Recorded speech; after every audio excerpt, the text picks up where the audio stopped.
Buenos días. Descentralización y desarrollo local. Este va a ser el tema que hablaremos en República.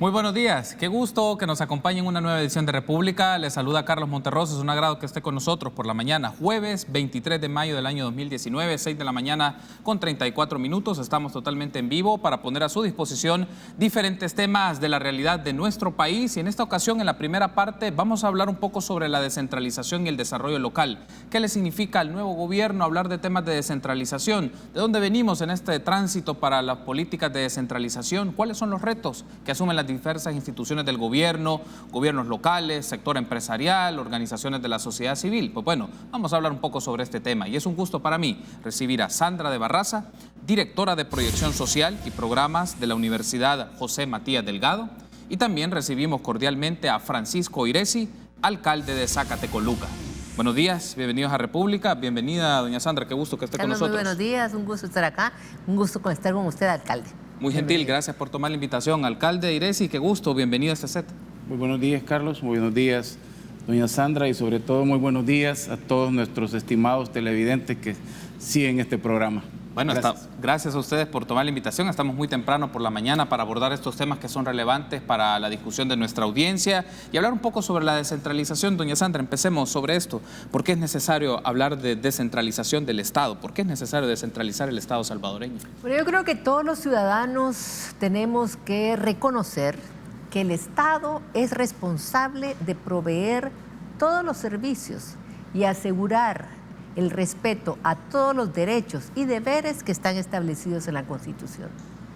El artículo número 1 de la Constitución establece que el Estado se va a organizar para el bien común, la seguridad jurídica y la justicia social. Cuando uno se pregunta, ¿la estructura de la administración pública logra satisfacer esos tres planteamientos? Yo le aseguro, Carlos, que muchos ciudadanos van a decir, no me siento satisfecho. Y por esa razón es importante pensar y repensar la estructura del Estado. Lamentablemente en la administración pública se va fosilizando. Se crean programas, se crean fondos, se crean instituciones que se mantienen en el tiempo y van perdiendo su sentido, su relevancia, su pertinencia, significan un gran gasto y no dan un servicio a la ciudadanía. Cuando uno habla de descentralización, eso se refiere a preguntarme, en este país de 20.000 kilómetros cuadrados, con todas las necesidades y requerimientos y derechos que tenemos, ¿quién debe hacer esa tarea? ¿El gobierno central, que está aquí en un nicho, un espacio de poder en San Salvador, la libertad un poquito? ¿O debemos reconocer que en el territorio el Estado se expresa a través de gobiernos municipales electos de manera popular, maestros, directores, juez de paz cuando bien nos va, Policía Nacional cuando también nos va, y termino de contar, porque ya no hay más presencia del Estado. La presencia del Estado en el territorio es de los gobiernos municipales administrados bajo un código municipal en el marco de la Constitución. Cuando preguntamos, ¿hay que descentralizar? Uno se pregunta, ¿quién debe hacer y prestar los servicios? Y para hacer y prestar servicios se necesitan dos cosas. Uno, recursos, y dos, capacidad de gestión. A eso nos referimos con descentralización. Ahora, ya que nos hace la introducción conceptual, pero también de aplicación práctica de doña Sandra, alcalde Iresi, aquí hay un aspecto relevante, porque el tema de la descentralización ha sido parte de la agenda municipal, de la agenda nacional en la década de los 90 y pasaron 10, 15, 20 años, pero ha quedado ahí en discusión, en agenda y no necesariamente se ha materializado en medidas todavía más profundas. ¿Qué ha limitado esta tarea para meternos de lleno al tema de la descentralización? Y como se mencionaba recién, que las tareas en diferentes ámbitos de brindarle servicios a los ciudadanos, en acceso a la justicia, en bienes públicos, también ya sea un rol protagónico de los gobiernos locales. ¿Cómo no? Bueno, partiendo de la introducción que ha hecho la licenciada de Barraza, yo quisiera agregar que en los considerandos del anteproyecto de ley que en estos momentos se está debatiendo en la Honorable Asamblea Legislativa, se parte primero que la parte más cercana del Estado a las comunidades son las alcaldías. Ahí es donde la ciudadanía se expresa en cuanto a sus necesidades, en cuanto a sus requerimientos, y es donde tiene una mayor incidencia en términos de participación y de Contraloría. Reconociendo los esfuerzos que se han hecho, el Estado aún es un Estado centralista y concentrador. Entonces, necesitamos un proceso de transformación del Estado que transfiera a los municipios, a las asociaciones de municipios, competencias, capacidad de decisión, recursos y todo lo necesario para que estos servicios se acerquen más a la población. El proceso de descentralización tiene alrededor de 20 años de estar en la mesa de la discusión. Sin duda es un proceso que ha tenido una larga, compleja y discontinua evolución. Han habido avances, retrocesos, estancamientos. En estos últimos años se ha puesto en el tapete de la discusión, se han hecho grandes esfuerzos. De hecho, la ley de descentralización que en estos momentos está siendo discutida. Pero creemos nosotros que este es un buen momento para avanzar en la generación de conocimiento, en la generación de herramientas que permitan, con una amplísima consulta ciudadana, poder determinar cuál es el mejor modelo de descentralización que necesitamos, establecer claramente los lineamientos que va a tener este proceso, cómo se van a transferir estas competencias, cómo las alcaldías o las asociaciones de municipios vamos a adquirir las competencias necesarias y cómo vamos a abrir los mecanismos de participación ciudadana, de rendición de cuentas y de Contraloría Social, para democratizar los servicios, para planificarlos desde los territorios, que creemos nosotros que es una de las principales bondades que tiene la descentralización, que permite esa democratización y esa participación de las comunidades de forma directa en que se realice de una manera eficaz, de una manera democrática. Entonces creemos nosotros que algunos de los problemas que se han enfrentado o que hemos afrontado a lo largo de estos años es que no ha habido una real voluntad política de poder proceder a la descentralización. Hay que reconocer, en este quinquenio se tiene ya la Ley de Ordenamiento y Desarrollo Territorial y el Consejo Nacional de Ordenamiento y Desarrollo Territorial a punto ya de generarse una política, que es otro tema que es consustancial con la descentralización. Entonces vemos unos signos positivos de avance, pero por supuesto todavía estamos en la etapa de consolidar un proceso de consultas y enriquecer con los aportes de distintos sectores ciudadanos el proceso de la descentralización. Me mencionaba un poco, alcalde, también por su experiencia en Comures y su trabajo con diferentes alcaldes y alcaldesas del territorio nacional. ¿Qué implica desmontar esta lógica que usted lo decía de manera muy contundente, centralista y concentrador, es decir, un Estado centralista y concentrador? ¿Qué le significa de tarea a los alcaldes y alcaldesas promover esto en sus partidos políticos, pero también en la Asamblea Legislativa? Porque ahí está el debate principal con el proyecto de ley de descentralización.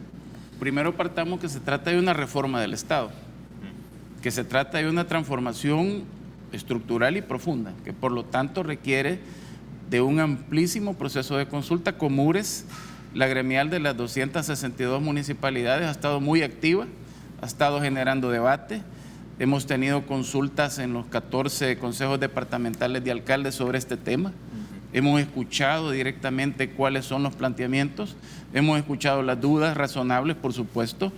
Hemos visto también cuáles son los planteamientos en términos de financiamiento, de sostenibilidad, por ejemplo, de corresponsabilidades, de la autonomía municipal, que es algo que está consagrado por la Constitución de la República, pero sobre todo hemos visto una actitud muy positiva, porque en los municipios, en las alcaldías, los alcaldes, alcaldesas y los consejos municipales y todo el personal de estas instituciones sabemos bien lo que son las necesidades de la población. Tanto nuestras competencias exclusivas, las competencias compartidas que tenemos con el órgano ejecutivo y también las competencias excepcionales, nuestra población acude a las alcaldías buscando solucionar sus problemas. Y para ello debemos de tener todas las herramientas necesarias, y algo que es fundamental es la generación de las capacidades y competencias que debemos de tener en los municipios para poder afrontar con toda la responsabilidad las nuevas tareas que serán delegadas a través de la descentralización del Estado. Tengo que hacer la pausa. Al regresar hablemos de un tema fundamental, doña Sandrés, el financiamiento para el desarrollo local y el financiamiento para proyectos de descentralización. Se habla de la descentralización a nivel administrativo, a nivel político, pero también a nivel fiscal. ¿Qué implica esto debido a las condiciones que se encuentran en diferentes municipios a nivel urbano y a nivel rural? Regresamos en minutos.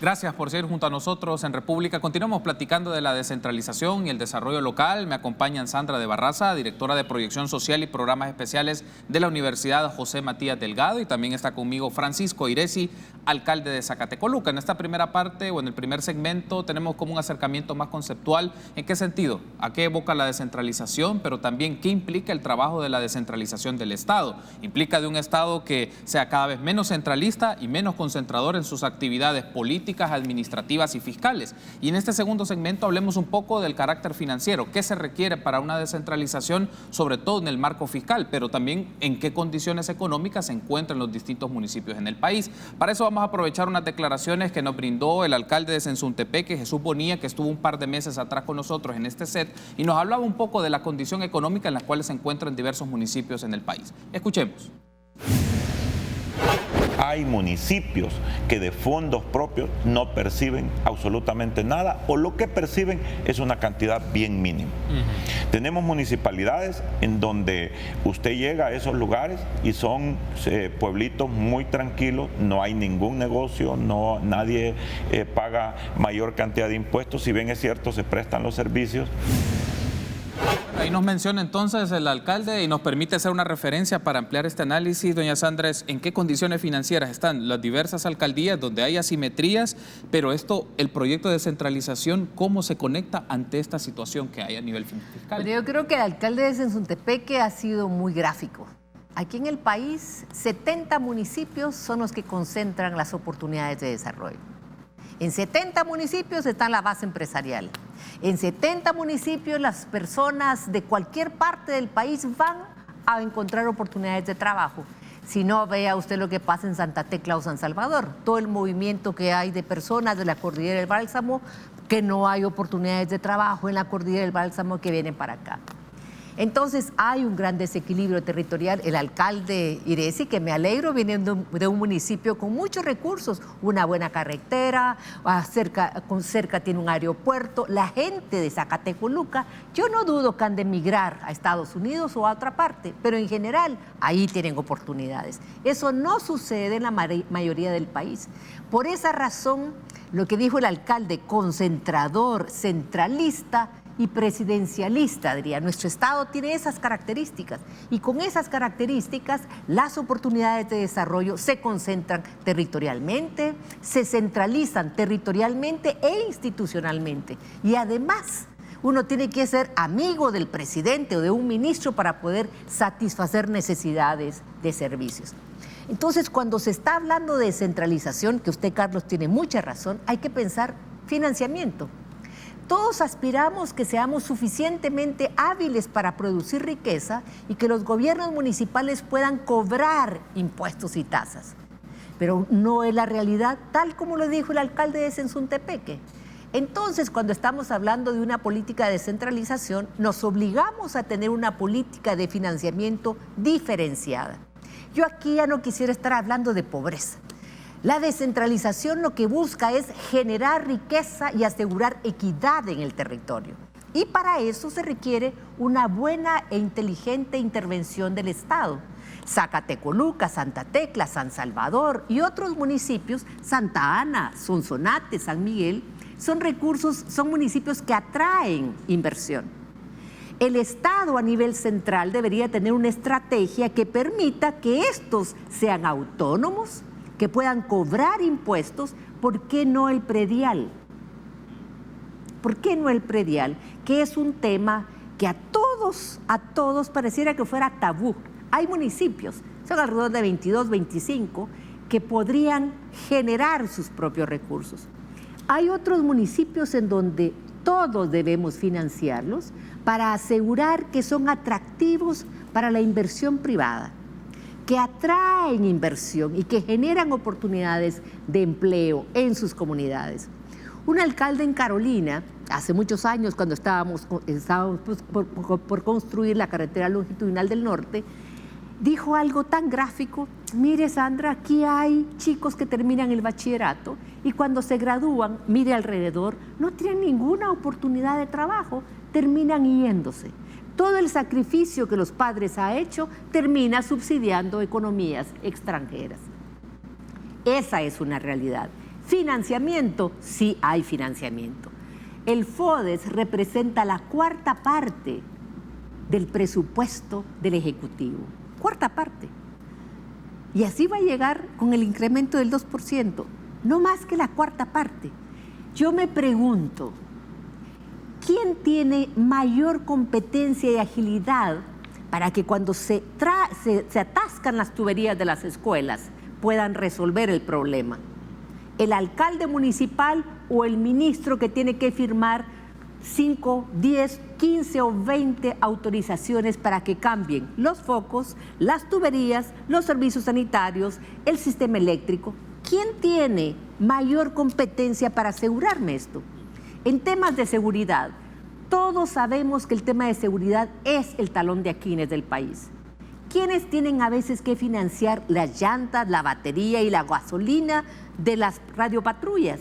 Mire, yo que viajo y hablo con alcaldes, son ellos los que financian esto.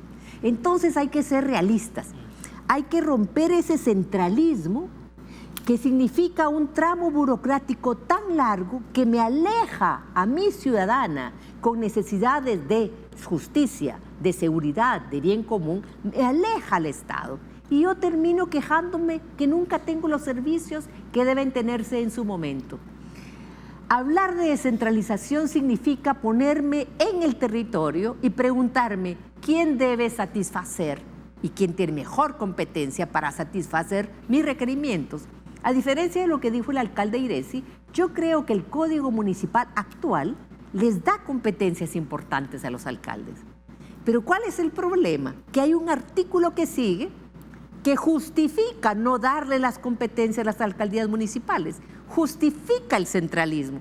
Todo lo que yo haga desde el Viceministerio de Vivienda, desde el Viceministerio de Gobernación, se mantiene porque no debe contradecir las competencias que tiene el alcalde.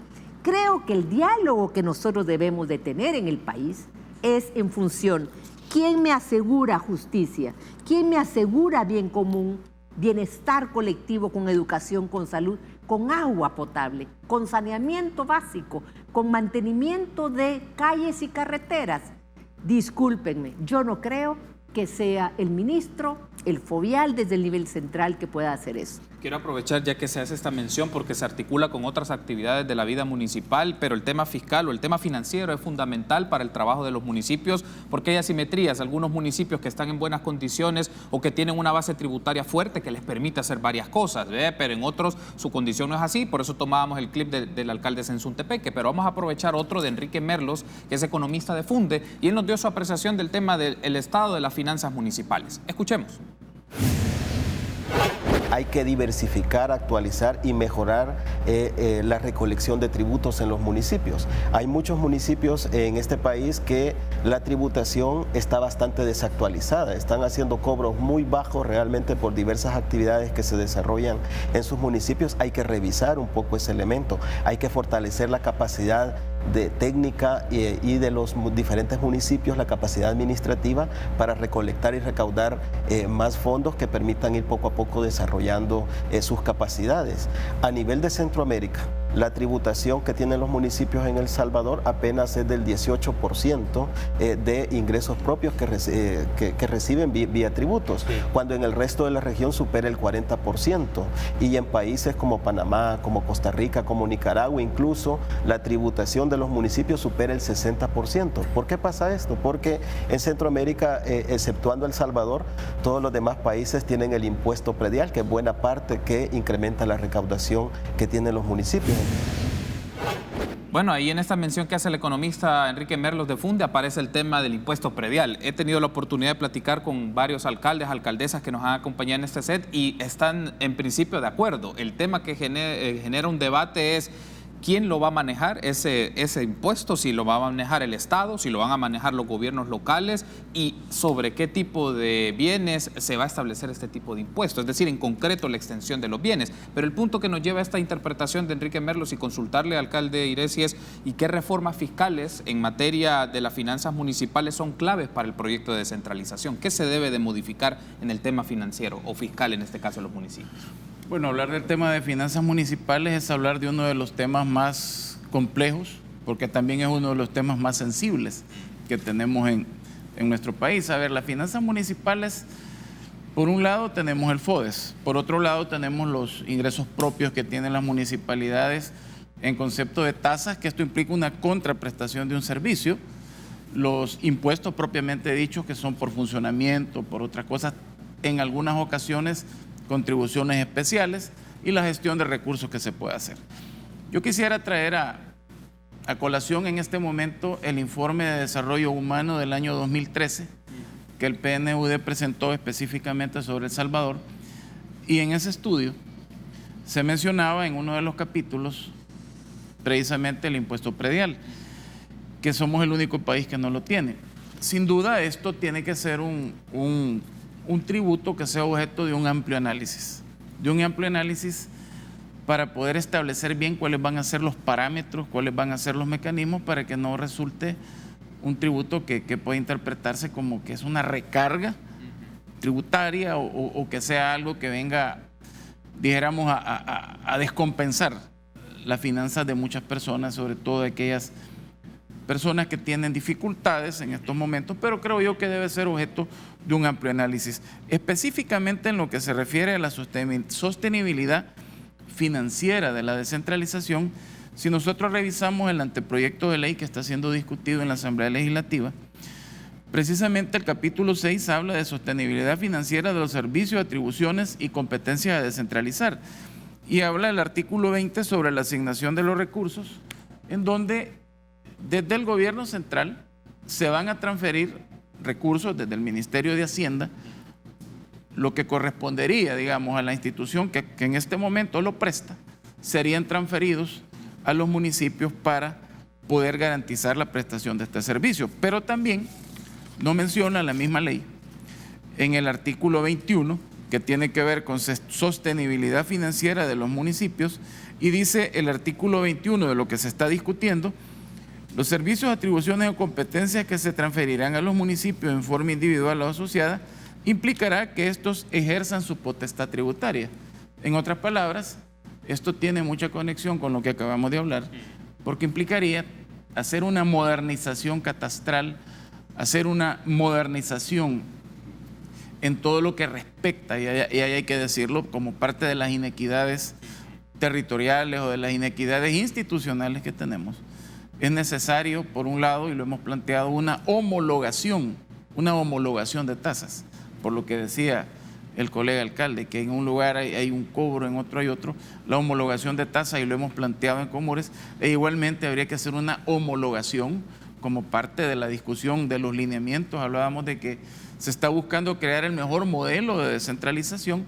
Parte de eso tendría que ser una discusión de cómo va a ser la potestad tributaria, cómo va a ser ejercida, sobre todo para que tengamos un mismo lenguaje y tengamos una bien homologada precisamente los sistemas de cobros de este tipo de servicios, para que se presten con toda la eficiencia del mundo, con toda la, por supuesto aquí la opinión ciudadana es crucial tenerla, sin duda alguna, la transparencia, la rendición de cuentas y sobre todo la optimización de estos servicios para que nuestra población pueda sentir la diferencia que se va a establecer a través de este proceso, que va a estar cercano a la población, que ahí mismo va a resolver la mayoría de los problemas y que tenga ese seguimiento que es tan importante. Tengo que hacer la pausa, pero al regresar hablemos del nuevo gobierno y lo que le implica el tema de la descentralización y el desarrollo local, y también los diálogos, cómo fortalecer diálogos entre los actores involucrados en materia de descentralización y desarrollo territorial. Volvemos en minutos.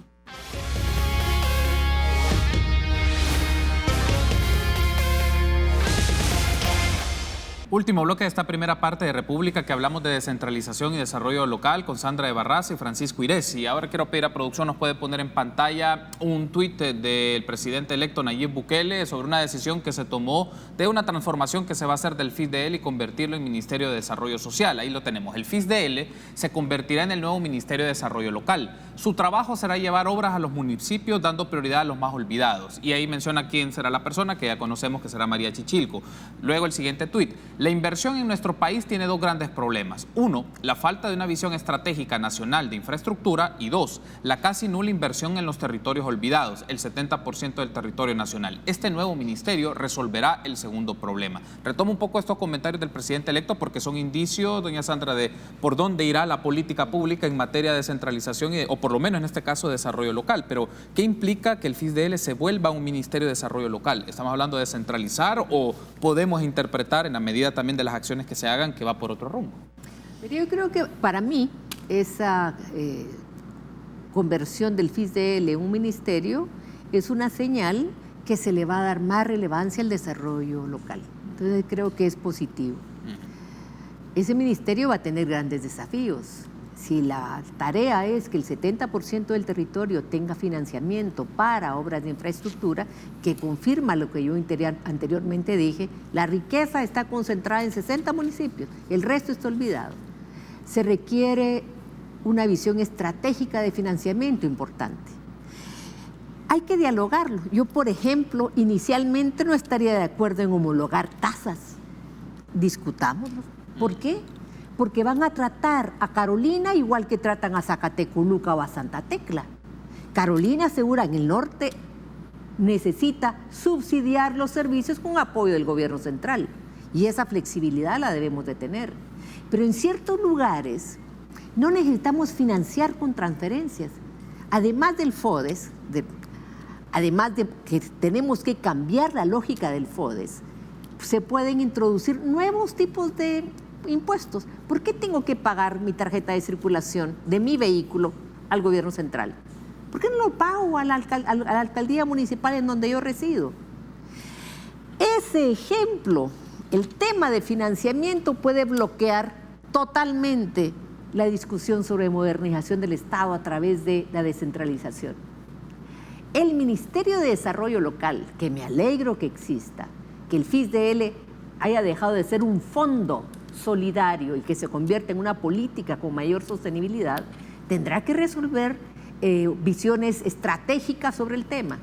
¿Qué vamos a hacer, por ejemplo, con lo que hace el Ministerio de Gobernación en materia de desarrollo territorial? ¿Vamos a duplicarlo? ¿Qué vamos a hacer con la justificación que hace el Ministerio de Economía de intervenciones en el territorio para el desarrollo local? Mire, recursos para el desarrollo local existen. Están dispersos, no tienen prioridades, no tienen lógica estratégica. Entonces, mi esperanza es que este ministerio se enriquezca de un proceso de diálogo, que creo que eso es la importancia, porque el alcalde Irés y yo estamos acá para estimular un proceso de discusión, de diálogo, de ponernos de acuerdo de qué entendemos por cada tema. Porque aquí hemos distorsionado los conceptos. Se ha generado una concepción sobre que el Estado debe hacer todo. Sí, el Estado tiene competencias importantísimas, pero el Estado también son los gobiernos municipales, que son importantes. El Estado somos los ciudadanos organizados que debemos vigilar el ejercicio de la administración pública y del poder. Entonces, el Ministerio de Desarrollo Local, sí, yo espero que al final, con inversiones estratégicas, tengamos un país menos desequilibrado. No aspiro que en 5 años logren equilibrio, menos desequilibrado. Y para tener menos desequilibrio se requieren inversiones estratégicas en servicios, conectividad vial, en energía, en servicios de agua potable, en seguridad. Una vez el gobierno central y local crean ambientes favorables, yo no dudo que la inversión privada va a seguir las señales que da el gobierno de inversión pública. Ahora, uno de los aspectos claves, y estamos en el tramo final de esta entrevista, alcalde Iresi, lo vamos a seguir debatiendo este tema en República, es quiénes son los protagonistas de estos diálogos. Es decir, para buscar acuerdos y entendimientos, porque existirán temas sensibles, como ya se ha mencionado, que es el tema de las finanzas municipales, pero también las competencias políticas, que ese va a ser otro punto relevante. Pero quiénes son los protagonistas de estos diálogos y también en este esquema del nuevo gobierno, cuál es la expectativa en su rol para promover o participar en estos diálogos en función de la descentralización del Estado. Bueno, antes que nada quisiera decir que también yo veo como un hecho muy positivo la creación del Ministerio de Desarrollo Local. Sí. Igualmente mencionar que el Plan Cuscatlán, que a partir del 1 de junio aplicará el señor presidente electo, menciona, y voy a leerlo textualmente, se retomará e impulsará, esto viene del equipo de desarrollo territorial que está contemplado en el plan y se menciona, entre otras partes, se retomará e impulsará el anteproyecto de ley marco de descentralización de servicios públicos en favor de las municipalidades. Yo creo que hay una actitud positiva en torno a la cuestión de la descentralización. Ahora, pasando al programa o proyecto Diálogo sobre la descentralización del Estado, que con el apoyo del programa Gobernabilidad Democrática de USAID, la UCA y FUSADES están desarrollando, doña Sandra y yo somos parte del Consejo Consultivo, busca a través de un amplio proceso de diálogo integrar a distintos actores. Estos actores que van a participar en esto son comunidades que están distribuidas en todas las regiones de nuestro país, tiene que ver con redes de desarrollo territorial, tiene que ver también con instituciones del Ejecutivo, tiene que ver con Comures, con FIDEL y con otras instituciones del gobierno central, y a través de 8 espacios de diálogo con los distintos actores institucionales, sociales, personas, líderes de las comunidades, en 5 módulos se van a discutir, por ejemplo, lo del modelo de la descentralización, cuáles son las expectativas, cuáles son los planteamientos y puntos de vista que cada uno de estos liderazgos del territorio tienen, tanto del ámbito urbano, del ámbito rural. Después de estas 5 jornadas se va a hacer una sistematización de estas experiencias a través de 3 foros de integración de conocimiento para que al final podamos tener una sistematización de todos los elementos que se han recogido en estos diálogos. Vamos a tener una masa crítica de personas capacitadas para ser interlocutores válidos en el proceso de descentralización y sobre todo van a haber insumos muy importantes que van a permitir tanto a los gobiernos locales, al gobierno central, tener esa retroalimentación que viene directamente de las comunidades, de las asociaciones de desarrollo territorial, que viene del mundo académico, de los tanques de pensamiento, en fin, de todas las personas naturales, jurídicas que tenemos que ver con esto, y creemos nosotros que la propuesta se va a ver sumamente enriquecida. Este es un proceso que está comenzando, es un proceso que necesita de la participación de todas las fuerzas vivas de nuestro país, de los territorios, de las comunidades, de las asociaciones de municipios, de Comures, en fin, del sector académico, que aporten todos los saberes, los conocimientos y que se integren para que el producto que tengamos de toda esta amplia consulta sirva y sea utilizado como una base de sustentación, como un pilar para que este proceso de descentralización ahora sí se lleve a cabo y sea un proceso robusto y que tenga a su base la participación ciudadana más amplia. Quiero darle las gracias por haberme acompañado. Ha sido un gusto, alcalde Iresi, un gusto, doña Sandra, por habernos acompañado. La invitación está hecha vamos a seguir discutiendo este tema de la descentralización y esperamos también que ya con el ejercicio del próximo gobierno disponer acá de las autoridades que van a estar en materia de desarrollo local y que van a estar trabajando este tema para que tengamos estos espacios de diálogo, de encuentro y de discusión de estos temas. Permítanos una pausa. Continuamos con más entrevistas.